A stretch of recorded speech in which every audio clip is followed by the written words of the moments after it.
Before we start, as per the traditions, we used to celebrate the birthdays of all the students and the teachers, because everyone is a part of a family, and celebrations in the family. Today, two of the young lads,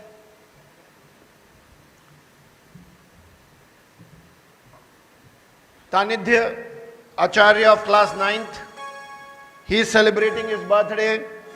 The one who is very energetic, the person who is very good at sports.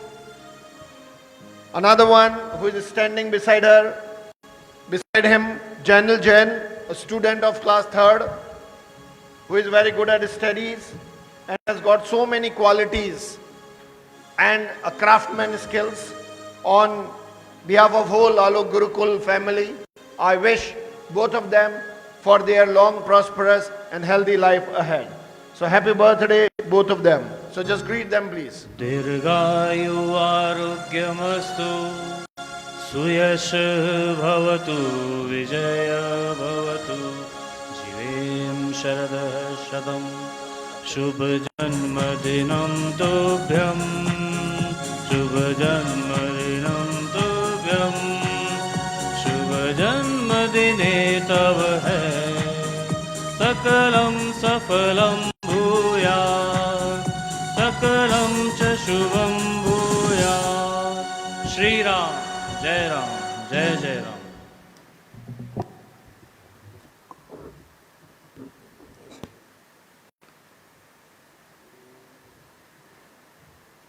Thank you. Thank you. Now, I would like to request Director Alok Institutions to take us to the journey of knowledge, wisdom, and just unveil all those secrets behind our Indian culture and tradition, that why these secrets are made for and what are the reasons behind any activity which we do. So today it is a special day when we are going to reveal so many things about the forthcoming event. Honorable Director Alok Institutions.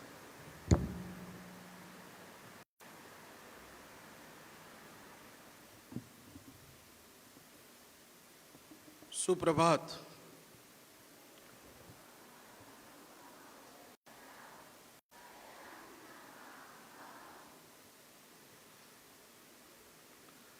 आलोक संस्थान की विशेष परंपराओं के अंतर्गत प्रत्येक बुधवार को होने वाले संस्कार ध्यान सभा में नए जुड़ने वाले सभी आलोक गुरुकुल परिवार में जो बालक नए जुड़े हैं, जो परिवार जुड़े हैं, उन सभी का मैं इस सबसे घनीभूत, सबसे ज्यादा वाणी से आच्छादित, सबसे ज्यादा संस्कारों से युक्त और अनेक ऋषि मुनियों, मनीषियों, महात्माओं और कई विद्वानों की वो वाणी जिस सभागार में गूंजी, उस व्यास सभागार के माध्यम से मैं समस्त आलोक गुरुकुल परिवार में नए जुड़ने वालों का हार्दिक स्वागत शब्दों से करता हूं। अलग अनुभूति होती है जब हम अपनी संस्कृति के उन तत्वों को समझने की और जानने की कोशिश करते हैं। पूरे भारत में संस्थान नहीं जिसने सनातन संस्कृति बालकों के बीच पहुंचने का प्रयास किया हो। हर एक व्यक्ति, हर अभिभावक और समाज का प्रत्येक वर्ग इस बात में लगा कि बच्चा कैसे न कैसे कंपटीशन में, कैसे न कैसे हमारे ये न के न प्रकारेण ऐसी पोस्ट पर आ जाए जहां वह खूब पैसा कमा सके, भौतिक संसाधनों का एक ऐसा जमावड़ा उनके घर में हो जाए कि वो उन्हें लगे कि वो खुश हैं, सुखी हैं।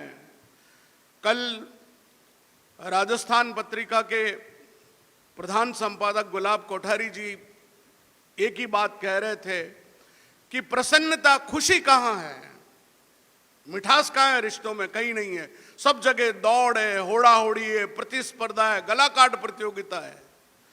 ऐसे में कोई भी इस सनातन संस्कृति के उस पारंपरिक वैभव को बताने की न तो जरूरत समझता है और न ही कोई प्रयास करता है। लेकिन आलोक संस्थान अपनी चिर पुरातन उस शैली को 57 वर्षों से निरंतर प्रवाहित किए हुए है। और मुझे प्रसन्नता है कि हम में से यहाँ से जितने लोग निकलते हैं, कल भी वहाँ भरी सभा में उसने एक जने ने बोला कि आपने जितनी बातें बोली है उनमें से हमारे उपसभापति पारस सिंह भी वहाँ खड़े और उन्होंने पुरजोर शब्द में कहा कि मैं आलोक में पढ़ा हूं और ये सब बातें आलोक में होती है। ये गर्व की बात है। आज हम बात कर रहे हैं कि दुनिया में जिस ऑक्सफोर्ड डिक्शनरी में एक शब्द जुड़ा गया, जगरनॉट, ये जगरनॉट जो है, ये भगवान राष्ट्र का महत्व है। क्यों दुनिया की सबसे बड़ी रथ यात्रा है,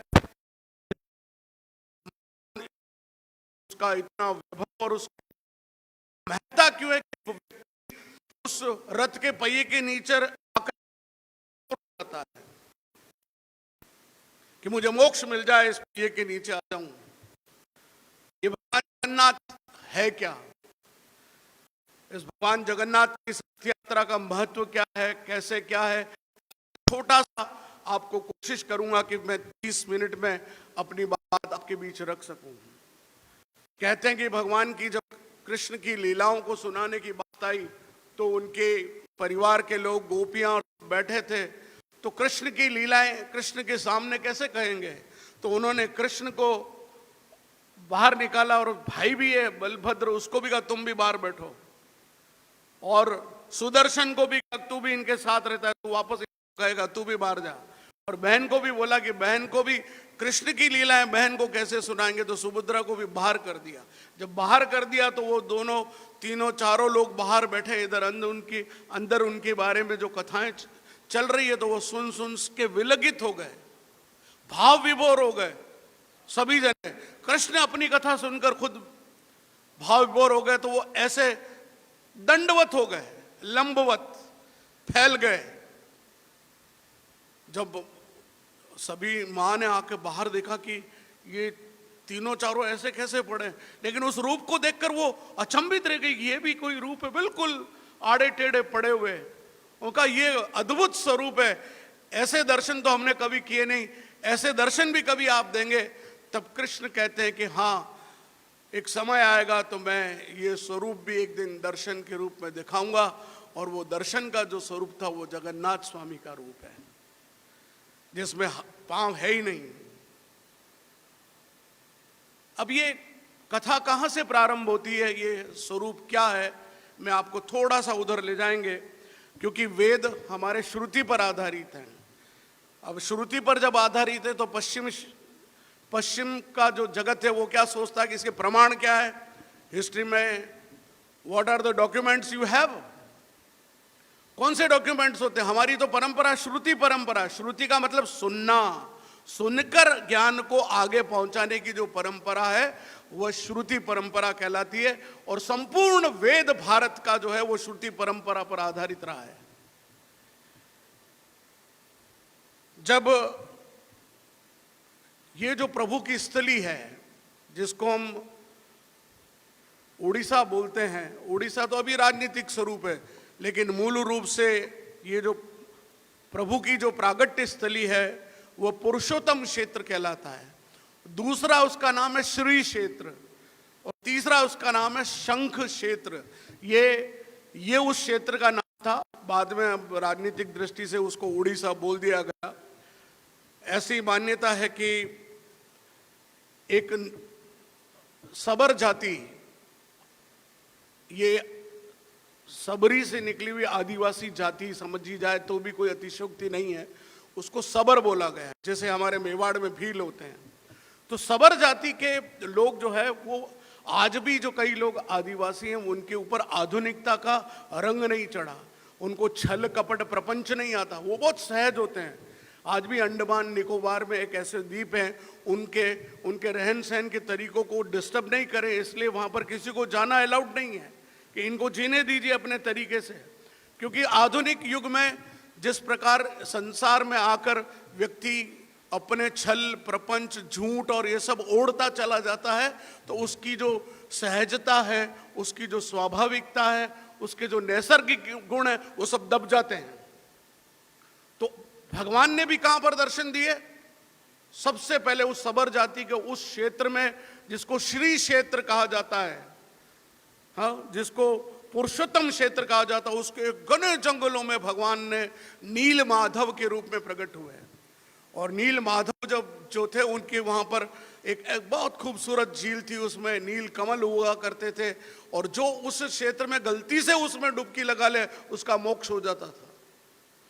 और वो जो सबर जाति के लोग थे वो उनकी नील माधव की पूजा करते थे, और भगवान को जो भोग होता था वही ग्रहण करते थे। वो तो कुछ बनाते ही नहीं थे, भगवान के वहां भोग लग जाता था और वो ग्रहण करते थे। बड़ा अद्भुत प्रसाद था वो, और कभी खत्म नहीं होता था।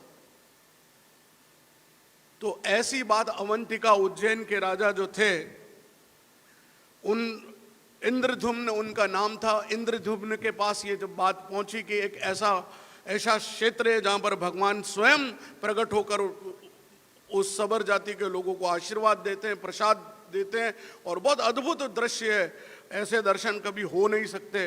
तो उन्होंने अपने एक जो सलाहकार था, विद्यापति नाम था, उसको भेजा, जाओ ये पता करके आओ ये कहाँ पर है। विद्यापति जाता है और वो विश्व वसु करके एक व्यक्ति होता है जो उसकी पूजा करता है, विश्व वसु।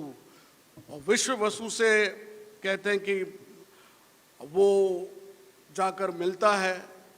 अब वो उसको पता तो चल जाता है कि ये इसी कहीं न कहीं इसी क्षेत्र में है, लेकिन उसको दर्शन नहीं होते हैं। तो विश्व वसु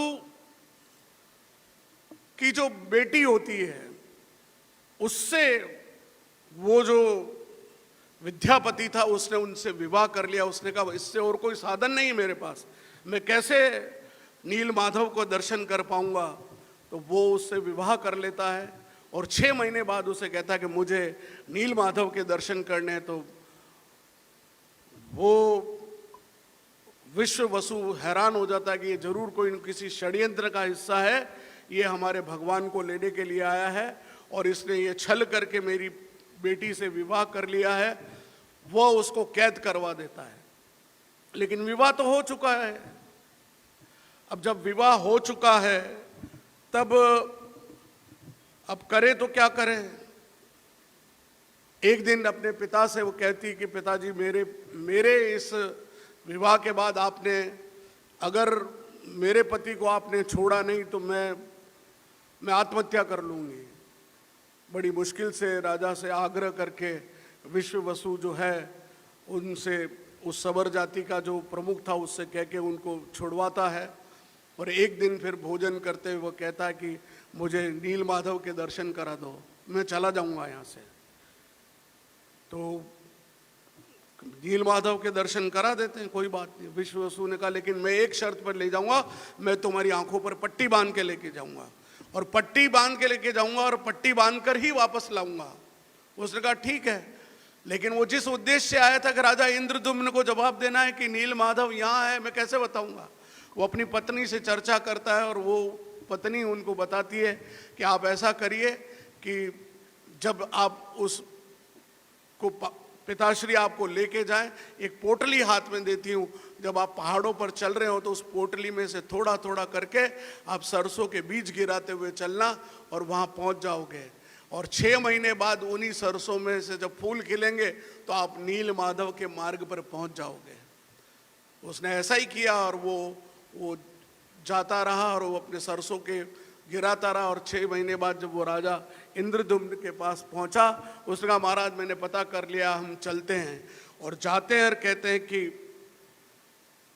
राजा पूरे आक्रमण के साथ आता है कि मैं आज नील माधव को लेके जाऊंगा, और वो आक्रमण करता है। और उस जगह पर पहुंचते हैं जहां पर नील माधव होते हैं, और नील माधव को जाकर वो देखते कि नील माधव यहाँ है, लेकिन वहां पर नील माधव दिखते नहीं हैं।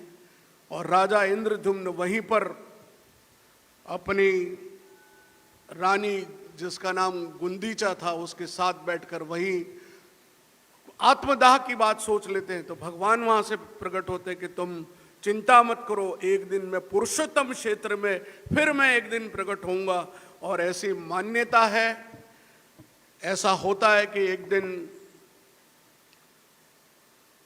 बड़ा गट्ठर, इसमें एक कहानी किंवदंती और जुड़ी हुई है कि भगवान कृष्ण की देह को जब जलाया जा रहा था, तो जब जलाने के लिए रख दिया तो दौड़े दौड़े आए, ये तो अखिल ब्रह्मांड में बहुत बड़ा अनर्थ हो जाएगा अगर भगवान कृष्ण का हृदय जल जाता है।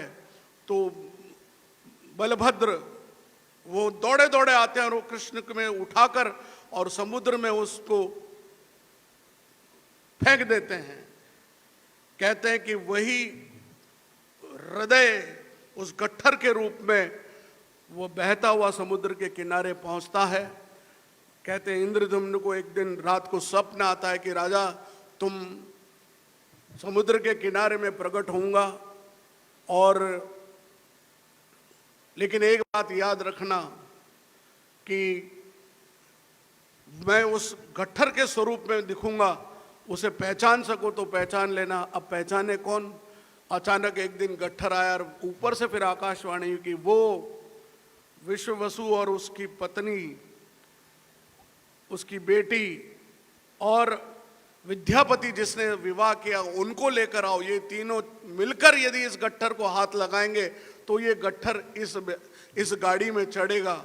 और कहते हैं कि उस गट्ठर को उठाकर वहां बैलगाड़ी में रखा गया उनका हाथ लगने के बाद, और उसको वहां राजा इंद्रद्युम्न प्रसन्न हुए कि चलो ये भगवान दिख तो रहे, इसमें शंख चक्र गदा पद्म के निशान है, लेकिन भगवान का स्वरूप तो दिख ही नहीं रहा।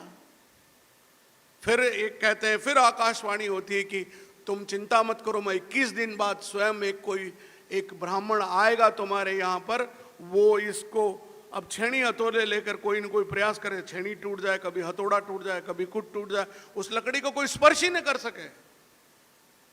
लेकिन एक दिन एक ब्राह्मण वेश में एक व्यक्ति आता है और आकर वो कहता है कि मैं भगवान के स्वरूप को निखार सकता हूं, लेकिन मुझे 21 दिन का अवसर चाहिए, 21 दिन लगेंगे, मैं अंदर बैठूंगा और 21 दिन में मैं इसको स्वरूप को तैयार करूंगा।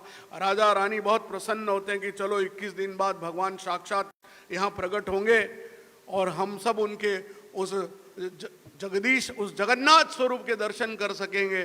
तो वह कहते हैं कि वो उस ब्राह्मण को अंदर बंद कर दिया गया, न पीने का पानी दिया, न खाने को दिया।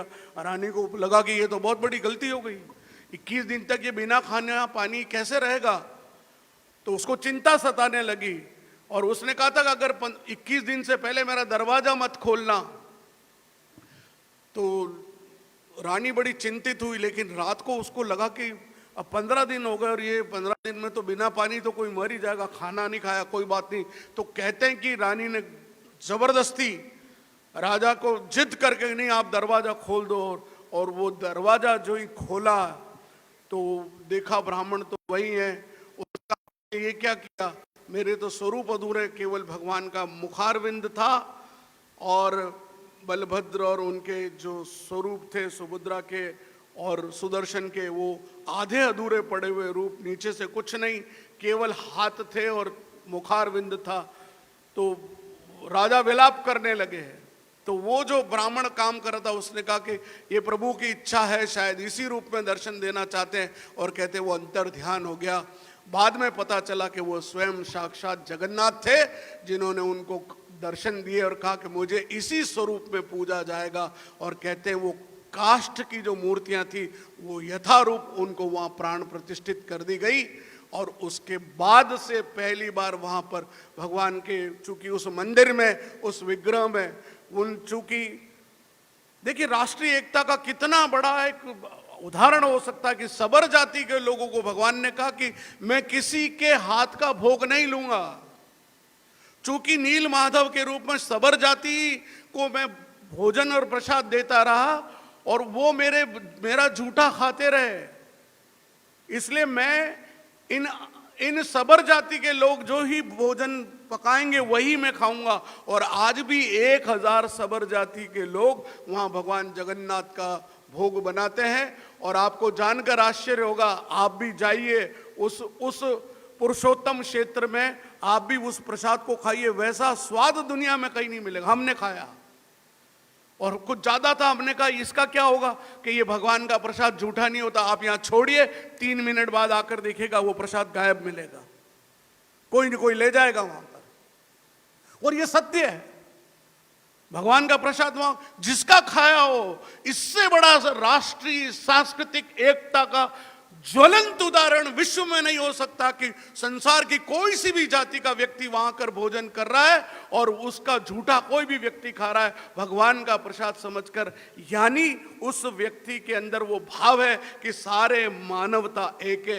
राष्ट्रीय एकता, सांस्कृतिक एकता की बात करने वालों को भगवान जगन्नाथ के उस जगह पर जाकर देखना चाहिए। और रथ यात्रा क्यों होती है? जब हिंदुओं का मंदिर में प्रवेश है, उसके अलावा किसी विदेशी का प्रवेश वर्जित होता है, तो भगवान जगन्नाथ ने कहा कि मैं सबको दर्शन दूंगा। उन सबको, जो लोग यहां नहीं आ सकते, सबर जाति के वो लोग जो दूर दूर रहते हैं, उनको दर्शन नहीं दे सकता, विदेशी नागरिक भी दर्शन नहीं कर सकते, तो मैं स्वयं यात्रा के लिए निकलूंगा। और कहते हैं कि जब स्नान यात्रा होती तो 15 दिन के लिए भगवान बीमार हो जाते हैं, उनको काढ़ा चढ़ाया जाता है। लेकिन मूल रूप से उसमें भगवान जगन्नाथ की रथ यात्रा की तैयारी करनी होती है, रंग रोगन करना होता है। तो 15 दिन जब वो पर्दे में रहते हैं तो स्वाभाविक रूप से उनकी तैयारी हो जाती है। उसके बाद वो रथारूढ़ होते हैं और फिर लोगों को दर्शन देते हैं। और ये क्रम चलता है आषाढ़ शुक्ल द्वितीया से लेकर एकादशी तक। भगवान जगन्नाथ की रथ यात्रा रात में नहीं निकलती, अगर देरी हो जाती तो वो रथ वहीं पर रुक जाता है, दूसरे दिन फिर निकलेगी। और वो गुंडीचा मंदिर जाते हैं, वो कहते हैं वो अपना मौसी का मंदिर है, गुंडीचा मंदिर में 7 दिन रहते हैं। और वो जगन्नाथ जो इतनी दूरी से दर्शन देते हैं, उन जगन्नाथ को आप गले में लिए, उनके साथ फोटो खिंचाइए, उनको आप चाहो तो बाहों में भरिए, जो करना है करिए। वो 7 दिन तक उस गुंडीचा मंदिर में भगवान जगन्नाथ इस रूप में सबको दर्शन देते हैं साक्षात। तो राष्ट्रीय एकता की जो बात अगर कहीं है तो इन सनातन संस्कृति के उन परंपराओं में है, हम समझ ही नहीं पाते। रस्सी खींचने का मतलब है सहयोग करना है, नंगे पांव चलना है। जो हमारी संस्कृति कहती थी, अब विज्ञान कह रहा है, अब डायबिटीज वालों के लिए बोल दिया कि नंगे पांव चलिए, रेत में चलिए, गीली मिट्टी में चलिए, घास पर चलिए, फर्श पर चल रही है। हमारा जमीन से कनेक्शन टूट गया। हम अपने बेडरूम में भी चप्पल लेकर जाते हैं, हम अपने डाइनिंग हॉल में भी चप्पल लेकर जाते हैं। ये तो गनीमत है कि घर के मंदिर में जूते लेके नहीं जाते हो, बाकी तो सभी जगह जूते चप्पल चलते हैं। अपने घर से अगर श्री को बढ़ावा देना, एक काम करिए, अपने बेडरूम में, अपने भोजन कक्ष में जूते पहनकर मत जाइए, कम से कम किचन में तो मत जाइए। और बिना चप्पलों के रहना शुरू करिए, कम से कम 9 दिन नवरात्रि का एक संकल्प लेकर बिना जूते के रह के देखिए आपके स्वास्थ्य में कितना परिवर्तन होगा। ये लेटेस्ट रिसर्च कह रही है, मैं कोई गप नहीं मार रहा हूं आपके लिए। जब बेयर फुटेड, बिना उस जूते पहने जब आप रस्सी को खींचते हैं, तो आप भगवान के भाव को उसमें प्रदर्शित करते हैं कि मैं भगवान जगन्नाथ के रथ को खींच रहा हूं। वो प्रभु जो मेरे जीवन यात्रा में सहयोगी है, आज मैं उनकी यात्रा में सहयोगी हूं, मैं भगवान के इस रथ को खींच रहा हूं। ऐसा माना जाता है कि ये जो विग्रह कहलाते हैं, ये अर्चा विग्रह कहलाते हैं। ये शब्द मुझे भी कल मिला, अर्चा विग्रह। ये अर्चा विग्रह जो है, ये जो लकड़ी है वो दारू वृक्ष की है। दारू वृक्ष का मतलब है नीम की लकड़ी। नीम की लकड़ी ऐसी ढूंढी जाती है, ढोल नगाड़ों के साथ ढूंढी जाती है कि ये लकड़ी कहां मिलेगी। उसमें शंख, चक्र, गदा, पद्म का निशान होना चाहिए, उसके ऊपर किसी चिड़िया का घोंसला नहीं होना चाहिए, उसके नीचे सांप की बांह भी नहीं होनी चाहिए। 12 वर्ष के बाद भगवान जगन्नाथ के उस स्वरूप को कहते हैं कि मोक्ष दिया जाता है। 12 वर्ष के बाद इन सभी स्वरूपों को एक स्थान है, ऐसा माना जाता है कि जब रथ जब चलता है तो रथ में भी कुछ व्याधियां, कुछ परेशानियां, कुछ संकट पैदा होते हैं। उसकी बड़े मैं पढ़ रहा था कल, तो आप सोचिए कि रथ परिचालन में यदि यंत्र प्रणाली टूट जाती है तो जो ब्राह्मण हैं उनको कष्ट होता है। यदि धुरी टूट जाए, एक्सिस, तो क्षत्रियों को कष्ट होता है। यदि संतुलन, बैलेंसिंग, दंड टूट जाता है तो वैश्यों को कष्ट होता है। और यदि वो कड़ियां टूट जाती है तो शूद्रों को कष्ट होता है। और यदि ध्वज गिर जाए तो राजा का वध हो जाता है। आप सोचिए कि इसके पीछे कौन सी साइंस वर्क करती है। वहां जब आप जाते हैं, जगन्नाथ में आप जाएं, कभी देखें, मैं गया हूं, मैंने प्रैक्टिकल देखा है। ये प्रतीक सर भी वहां साथ थे, हम गए, हमने वहां खड़े होकर देखा क्या साइंस है इसकी। यहां से एक कदम इधर आइए, सिंह द्वार से समुद्र की गर्जना सुनाई देगी, और जो एक स्टेप अंदर चले जाएंगे, दरवाजा खुला इतना बड़ा, लेकिन वहां समुद्र की आवाज छोड़ी कुछ आवाज नहीं सुनाई देगी। विचित्र लीला है। हवाएं यूं चलती है और वो ध्वजा यूं बहती है, और अकेला व्यक्ति ऊपर चढ़ता है और रोजाना उस ध्वजा को बदलता है। और आश्चर्य की बात यह कि जो चावल पकते हैं, भगवान विष्णु को चावल नहीं चढ़ते लेकिन वहां चढ़ते हैं, और जो सबसे ऊपर की हांडी उसमें सबसे पहले चावल पकते हैं, सबसे लास्ट में जो सबसे नीचे उसके पकते हैं। ये कौन सा विज्ञान है? ये कौन सा पराविज्ञान है? कितने चूल्हे वहां पर? वहां पर 752 चूल्हे हैं। उसमें ये जो मुख्य खाना बनाने वाले होते हैं उसको सूपकार कहते हैं। दूसरे उनके जो सहयोगी होते हैं, असिस्टेंट, उनको जोगनिया कहते हैं। और उसके बाद जो कटिंग करना, सब्जी काटना, वो करना, उनको तूनिया बोलते हैं। ऐसे 1000 लोग प्रतिदिन उसमें लगते हैं। अब होता क्या है, जब भोजन बनता है तो खुशबू आती है, अपने को भी खुशबू आती है, अरे क्या बढ़िया खाना बन रहा है। तो उनके मुंह पर पट्टी बांधी जाती है कि उनको खुशबू नहीं आए, भगवान के भोग लगने से पहले वो नहीं सूंघ सकते। और अपने कंधों पर उन मिट्टी के बर्तनों को लेकर वो दौड़ते हुए पहुंचते हैं और वो भगवान को प्रसाद चढ़ाया जाता है। और आज दिन तक का रिकॉर्ड है कि जितने लोग आ जाएं पुरुषोत्तम क्षेत्र में, वहां आज दिन तक प्रसाद कम नहीं पड़ता। प्रतिवर्ष रथ नया बनाया जाता है और उसको टुकड़े तोड़कर जो भगवान को जो प्रसाद देना होता है, उस प्रसाद में वो एक टुकड़ा डाला जाता है और वो रथ समाप्त हो जाता है प्रतिवर्ष। और उस रथ में एक भी कील नहीं ठोकी जाती। लकड़ी के लॉक्स बनाए जाते हैं, छेद करके उसमें लकड़ी फिट की जाती है और उसमें जॉइंट सॉलिड किए जाते हैं। उसमें कभी ऊपर कुछ लोहे के अगर सॉकेट्स लगाने हो तो लगाते हैं, लेकिन उसमें कील नहीं लगती है। ना विचित्र बात, कौन सी जबरदस्त साइंस है हमारी। अगर आज की टेक्नोलॉजी के हिसाब से भी देखें तो वो कितना जबरदस्त रथ बनता होगा। और तीनों अलग अलग रथ हैं। एक का नाम है 50 फुट का जो रथ होता है भगवान जगन्नाथ का, वो नंदी घोष है। उसमें माताली नाम का जो है वो उनका सारथी होता है। उसके ऊपर जो ध्वज होता है उसमें सर्प होता है। सर्प मतलब गरुड़, भगवान गरुड़ जो है वो सर्प को पकड़े हुए वो ध्वज लगता है, वहां उस ध्वजा लगती है। दूसरा जो बलराम का जो है वो ताल ध्वज कहलाता है। ताल ध्वज में हल का निशान होता है, जबकि सुभद्रा का जो ध्वज है वो पद्म ध्वज कहलाता है, उसमें कमल का निशान है। ऐसे 3 रथ होते हैं। अब प्रश्न आता है कि 12 साल के बाद जब ये भगवान को समाधि दे दी जाती है, मर गए प्रभु, ये लीला करते हैं कि मैं भी मर रहा हूं, संसार मरणासन है, मैं भी यहाँ आकर मर रहा हूं। उसके बाद दैतापति जो वहां के लोग होते हैं वो बाल कटवाते हैं और 12 दिन तक शोक रखते हैं, अपने परिवारों में भी शोक रखते हैं। 12 दिन के बाद फिर मिठाई बन के फिर उसके बाद भगवान का जो नव कलेवर, हाँ, तो वो जो नया रूप बनता है, कहते हैं कि जो ब्रह्मरंध है भगवान, वो जो मैंने आपको बताया था कि भगवान कृष्ण का हृदय वो वहां पर अंदर स्थापित है, उसको एक व्यक्ति को इतना, उस दैतापति को, पुजारी को पूरा कपड़े पहनाए जाते हैं, उसके आंखों पर पट्टी बांधी जाती है और पूरी क्षेत्र में लाइटें बंद कर दी जाती है उस दिन। जब ये नवकलेवर उत्सव होता है तो पूरे उस क्षेत्र में लाइट बंद करके और वो ब्रह्मरंध्र को निकाला जाता है, और वो आंख तो देख ही नहीं सकता, बस वो एक जगह स्थापित होती है, उसके अंदर उसको स्थापित कर दिया जाता है। कहते हैं कि वो आज भी ब्रह्मरंध्र भगवान जगन्नाथ के उस खोल में जीवित है, उसको कोई अनुभव नहीं कर सकता क्योंकि स्पर्श नहीं कर सकता।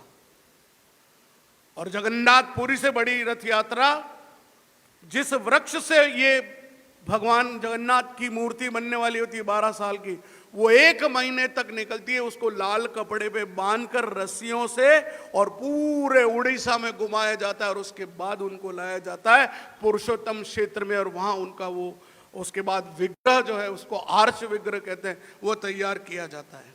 जब रथ यात्रा निकलती तो ऐसा मानते हैं कि ऐसी मान्यता है कि राजा पुरुषोत्तम जो है उसका विवाह होना तय हुआ था पद्मावती से। उनके पिताजी थे नरसिंह। जब जगन्नाथ की रथ यात्रा निकल रही थी तो वो सबसे पहले आगे झाड़ू लगाते हैं। तो नरसिंह के जो दूत आए उन्होंने देखा कि ये कैसा राजा, ये तो झाड़ू लगा रहा है। उन्होंने जाके बोला कि महाराज, आप किस पद्मावती इतनी सुंदर आपकी बेटी है, उसका विवाह आप ऐसे व्यक्ति से कर रहे हो जो खुद झाड़ू लगा रहा है वहां। राजा को बड़ा आश्चर्य हुआ कि ऐसे कैसे हो सकता है। वो आए तो उन्होंने जब वहां पर आकर देखा कि भगवान साक्षात पुरुषोत्तम जगन्नाथ यहाँ पर है और उनके आगे वो सेवक के रूप में झाड़ू लगा रहे हैं, उनको अपनी गलती का एहसास हुआ। और कहते हैं कि फिर उन्होंने अपनी बेटी का विवाह वहाँ किया। हमारे देश के प्रधानमंत्री ने स्वच्छता अभियान का यदि संदेश कहीं से लिया है तो वो जगन्नाथ रथ यात्रा से लिया है। स्वयं प्रधान सेवक यदि झाड़ू लगाएगा तो दूसरे लोग स्वच्छता करेंगे। और ये यकीन मानिए कि जो लोग झीलों के किनारे जो बैठकर जो गंदगी करते हैं, कप पी के वहीं छोड़ देते हैं, आप लोग भी जहाँ कहीं अपना क्या है, अपना घर थोड़ा ही है, पटक दो, बाहर फेंक दो, कुछ भी कर दो। ये शिक्षा इससे लेने की कि भगवान जगन्नाथ की रथ यात्रा में भी स्वागत करने के लिए झाड़ू लगाकर वो आगे बढ़ते हैं, ये दुनिया में कितना बड़ा स्वच्छता का संदेश है। ऐसी मान्यता है कि जो इस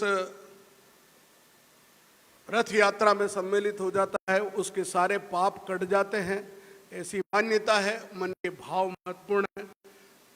पुरानी परंपराओं के बीच में शायद संपूर्ण भारतवर्ष में किसी भी वैष्णव मंदिर में कोई बलि नहीं दी जाती, माता जी के मंदिरों में दी जाती थी, लेकिन ये एकमात्र दुनिया का मंदिर है जहाँ पर मुदगर मछली की जो है उसको पवित्र मानकर उसकी बलि दी जाती है। और दशों दिशाओं में जब नव कलेवर जो नव स्वरूप बनता है तो दशों दिशाओं में उसको वहीं जमीन में गाड़ दिया जाता है। इस परंपरा के पीछे क्या कारण है मुझे नहीं पता, लेकिन जो जानकारी है वो ये है। शायद वहाँ की भौगोलिक परिस्थितियाँ और उसके खान पान से इसका सीधा संबंध है। आज भी विमला देवी को भोग में वहाँ पर ये प्रसाद वहाँ चढ़ता है। एक मंदिर है, मैं खुद देखा, विमला देवी का मंदिर है। वहाँ पर एकादशी नहीं होती, एकादशी को वहाँ बांध रखा है, वो भी मैंने देखा मंदिर के नीचे एकादशी को बांधा हुआ है, इसलिए वहाँ चावल भी खाते हैं और एकादशी कोई नहीं करता वहाँ। ये जगन्नाथ मंदिर की विचित्र ऐसी बातें हैं जो लोगों को नहीं पता है।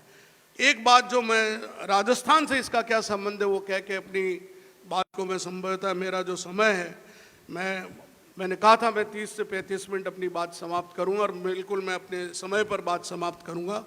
राजस्थान का जो एक शहर है, जिला है नागौर, उसका जगन्नाथ से क्या संबंध है ये बहुत महत्वपूर्ण बात मैं बच्चों आपसे बता रहा हूं।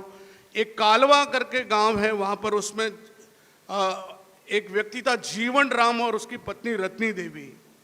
उनकी एक बालिका थी 13 साल की, उसका नाम था कर्मा नाम का। तो वो वहाँ गए कि हम पुष्कर स्नान करने जा रहे हैं, तो अपने भगवान को, कन्हैया को, अपने जगन्नाथ को प्रसाद कौन खिलाएगा। तो बेटी तू एक काम करना कि रोजाना खिचड़ा बनाना बाजरे का और उसमें गुड़ डाल के भगवान को भोग लगा देना। तो ठीक है, वो उसने कहा ऐसा कर लूँगी। तो पहले दिन उसने भोग लगाया तो भगवान, वो फिर देखा कि भगवान ने खाया नहीं। वो वापस आई, भगवान आप खा क्यों नहीं रहे हो? 13 साल की बालिका, उसने कहा भगवान खा नहीं रहे, गुड़ कम होगा पता है, तो थोड़ा गुड़ और लाके रख दिया उसमें, इतना सारा गुड़ रख दिया। अब शाम हो गई, वो तो खावे न खावे, और रोने लगी कि मैं भूखी मर जाऊंगी, मैं, आप नहीं खाओगे तो मैं कैसे खाऊंगी, तो मैं और गुड़ लाती हूँ। थोड़ा सा गुड़ और लाके दिया।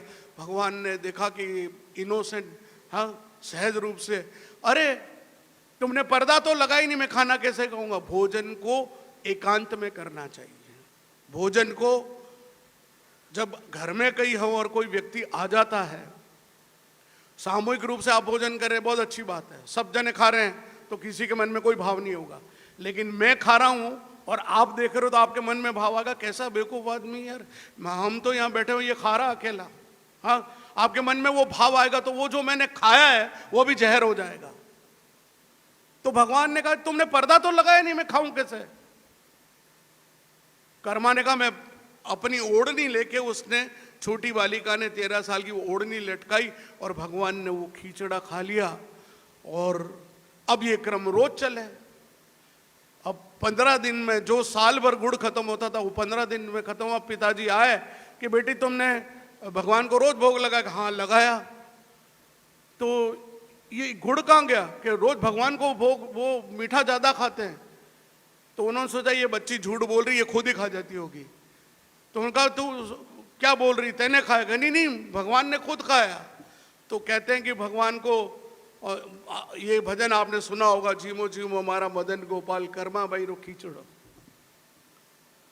अब वो खींचड़ो का भोग लगाया, बाजरे का, और गुड़ डाला और पर्दा लगाया। देखा, पिता ने देखा कि साक्षात वास्तव में भगवान स्वयं प्रकट हुए और इनका खींचड़ा जीम रहे।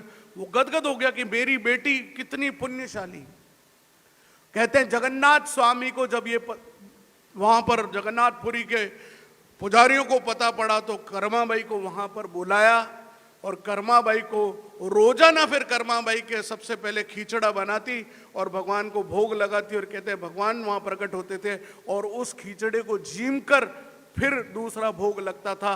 आज भी जगन्नाथपुरी में सबसे पहले कर्माबाई का खींचड़ा चढ़ता है और जब रथ यात्रा निकलती है तो कर्माबाई की मूर्ति अगर उसमें नहीं लगाई जाए तो वो रथ आगे नहीं सरकता है। ये मेवाड़ राजस्थान से, मेवाड़ से नहीं, मारवाड़ के राजस्थान की ये कथा है जो हम सबको जाननी चाहिए। रथ यात्रा बहुत महत्वपूर्ण इसलिए है कि राष्ट्रीय चेतना और एकता की भावना को जागृत करने के लिए ऐसे आयोजन एक दूसरे से जोड़ते हैं। हम एक दूसरे से कनेक्ट ही नहीं है, हम मोबाइल से, दुनिया भर के फेसबुक और इंस्टाग्राम से नकली संसार में जी रहे हैं, लेकिन असल में एक दूसरे के मन से कितने कनेक्ट हैं। मैं कल बहुत सुंदर बात मुझे लगी, मैंने उसको अपने शब्दों में प्रकट करने की कोशिश की कि शरीर का संबंध शरीर के साथ संबंध खत्म हो जाता है और दिमाग का संबंध दिमाग तक जाकर आउट ऑफ साइड होते ही वहीं समाप्त हो जाता है। लेकिन मन का संबंध मन से जब जुड़ता है तो हमेशा के लिए जुड़ा रहता है, क्योंकि वो मन की मिठास उसको मिलती रहती है। मन से जुड़िए, फेसबुक से जुड़िए वो अलग बात है, इंस्टा से जुड़ते हो अलग बात है, लेकिन मन से जुड़िए, एक दूसरे के प्रति मन से जुड़िए। आलोक से जुड़ रही है तो मन से जुड़िए, टीचर से जुड़ना है तो मन से जुड़िए, सरस्वती की प्रार्थना करनी तो मन से करिए, मेरी बात सुननी तो मन से सुनिए, दिमाग से मत सुनिए। तो जब मन से आप रथ को खींचेंगे तो आपके अंदर मन का वो जागृत भाव प्रभु को प्रभु दिखाएगा और वो साक्षात दर्शन कराएगा। इसलिए मैंने बहुत संक्षेप में, बहुत सारी में तो ज़्यादा, कई बार व्यक्ति पढ़ लेता है तो ज़्यादा अजीर्ण हो जाता है, मुझे अजीर्ण नहीं होता। मैं कोशिश करता हूँ कि बहुत नपे तुले शब्दों में आप तक बात पहुँचा सकूँ। और आज का ये विषय इतना महत्वपूर्ण है कि अपने परिवार में भी आप उस फेसबुक के माध्यम से जितने लोगों को कह सकें जरूर कहिए। और जहाँ जहाँ रथ यात्राएं निकले आप जरूर दर्शन करने जाइए और जूते खोलकर रस्सी को हाथ लगाकर 5 मिनट रस्सी भी खींच सके तो भगवान आपको वैतरणी पार कराएंगे। हाँ, ऐसा कहते हैं कि हम दोनों का धंधा एक ही है। केवट कहता है तो कैसे धंधा एक है भैया? लक्ष्मण तीर निकालते हैं कि तू मैं क्या मजाक कर रहा है, तू कहाँ हम राजा और तू एक केवट। उसने कहा आप चुप रहिए, आपसे मैं नहीं कह रहा हूँ, मैं भगवान राम जी से कह रहा हूं, आपका और मेरा धंधा है। कैसे है कि मैं इस नदी को पार कराता हूं आप भवसागर को पार कराते हैं, इसलिए हम दोनों का बिजनेस एक है, हमारा दोनों का व्यवसाय एक है। इसलिए नाई से ना नाई लेत, धोबी से ना धोबी लेत। हाँ, नाई से बाल काटता तो नाई पैसे नहीं लेता, धोबी दूसरों के धोबी के कपड़े धोएगा तो वो उससे पैसे नहीं लेगा। तो मैं भी केवट हूं, मैं पार करा रहा हूं, आप भी मुझे पार करा रहे हैं, तो मैं आपसे कैसे पैसे ले सकता हूं? हाँ, तो उतराई के रूप में कहते हैं वो अंगूठी निकालकर सीता जी देने लगी थी, लेकिन फिर वो केवट ने ली नहीं। खैर, ये तो प्रसंगवश मैंने आपके बीच बात रखी। आइए हम एक बार मैं चाहूंगा कि हम उस धुन को सीधे बैठे, हरे कृष्ण कृष्ण कृष्ण कृष्ण हरे हरे, हरे राम राम राम हरे हरे। हम इस धुन को गाएंगे, श्रद्धा से मन से गाएंगे, कि इसलिए नहीं कि शब्दों से गाना है। 2 मिनट इस कीर्तन को करेंगे, उसके बाद हम 2 मिनट का ध्यान करेंगे और उसके बाद हम सबका ये सत्र समाप्त होगा। आलोक राजसमंद के नए जो जुड़े बच्चे, उनका भी मैं हार्दिक स्वागत अभिनंदन करता हूँ। आलोक चित्तौड़ में जो छात्र आए हैं, उनका भी मैं स्वागत अभिनंदन करता हूँ।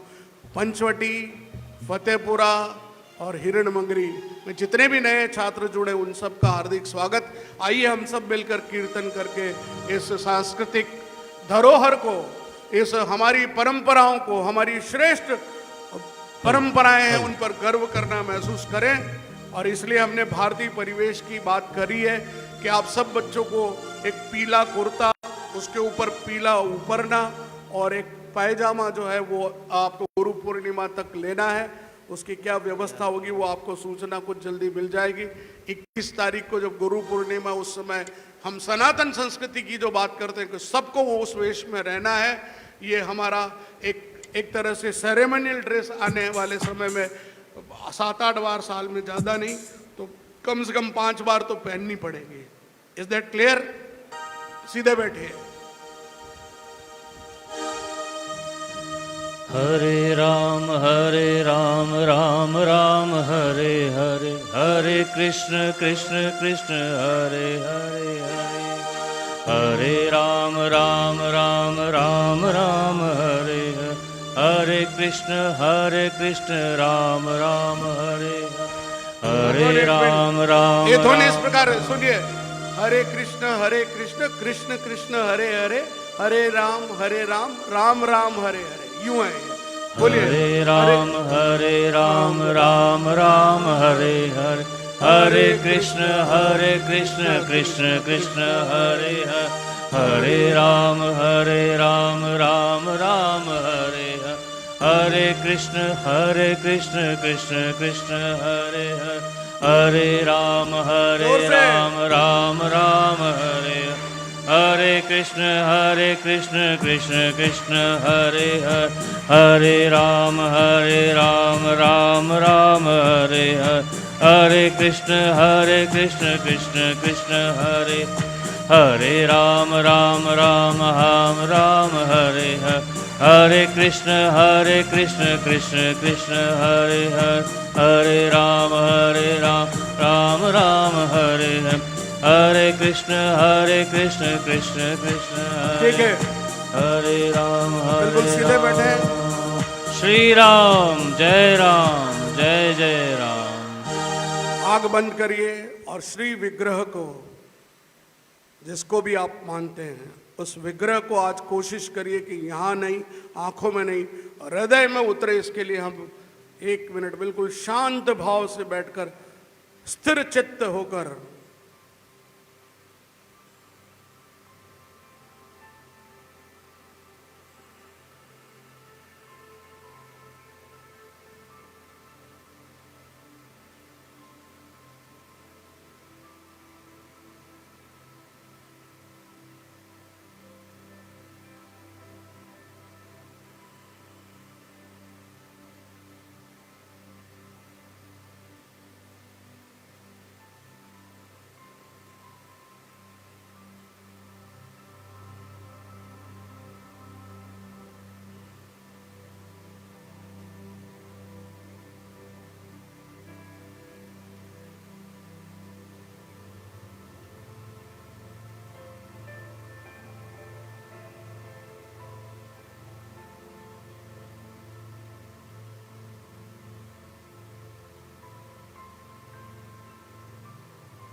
लंबी गहरी सांस लीजिए।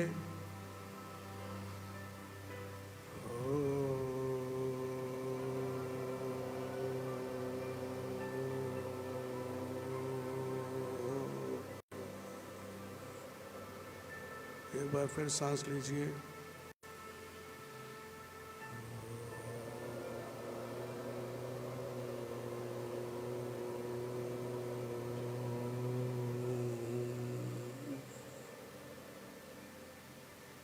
फिर गहरी सांस लीजिए।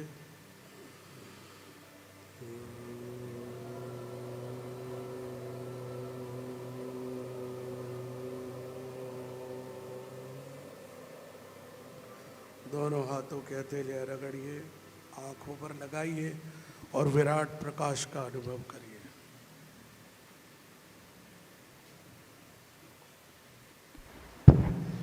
सुप्रभातम। आज की विशेष एक मिनट जरा, हमने एक आलोक एंथम तैयार किया है, उसको आपके लिए यहाँ पर आप पहले धन्यवाद दें, फिर खड़े होकर आलोक एंथम देख भी लेंगे और गा भी लेंगे। हाँ। आज की प्रथम सत्र की प्रथम ध्यान सभा में हम लोगों को आज माननीय निदेशक महोदय जी के द्वारा जो ज्ञान सरिता बहाई गई और जो नित्य हमको नया ज्ञान मिलता है वो हमारे जीवन में बहुत कारगर है। शिक्षा के साथ साथ पुराणों का ज्ञान, वेदों का ज्ञान, हमारे सनातन संस्कृति का ज्ञान। आज की ध्यान सभा में आज जो आपने बहुत सरिता बहाई ज्ञान की, उसमें जगन्नाथ स्वामी की रथ यात्रा, उनके प्रसंग, उनके प्रसाद, उनके प्रसाद बनाने वालों लोगों के विषय में आपने जो भी सांगोपांग प्रस्तुतिकरण आपने दिया, हम सब के लिए बहुत ज्ञानवर्धक है। मैं माननीय निदेशक महोदय जी का धन्यवाद ज्ञापित करता हूँ। धन्यवाद।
Hello.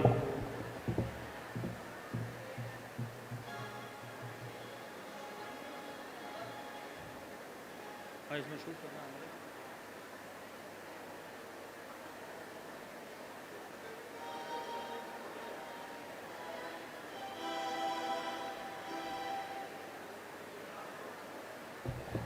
Yes, all the students now stand up.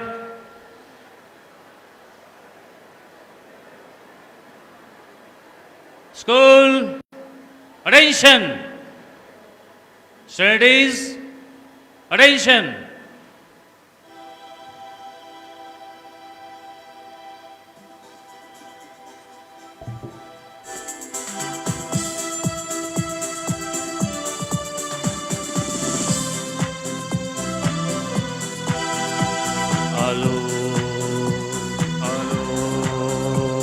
आलोक संस्थान हमारा,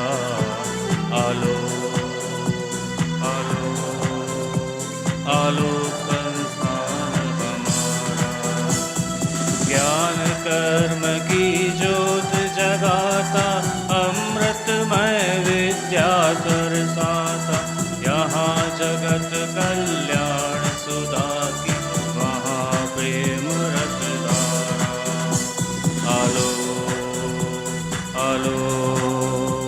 आलोक संस्थान हमारा,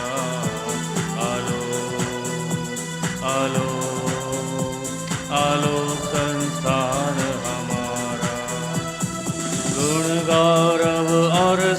संस्कृति का देश विदेश में फैलाता, सत्यम शिवम सुंदरम का संगम, आलोक राज दुलारा।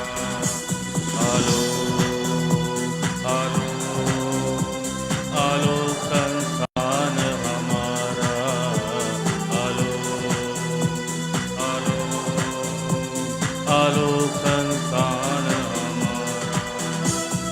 भारतीय संस्कृति कला निकेतन विख्याता साहित्य सनातन, नव विज्ञान कला कौशल पावन मंदिर ये हमारा। आलोक आलोक आलोक संस्थान हमारा, आलोक आलोक आलोक संस्थान हमारा।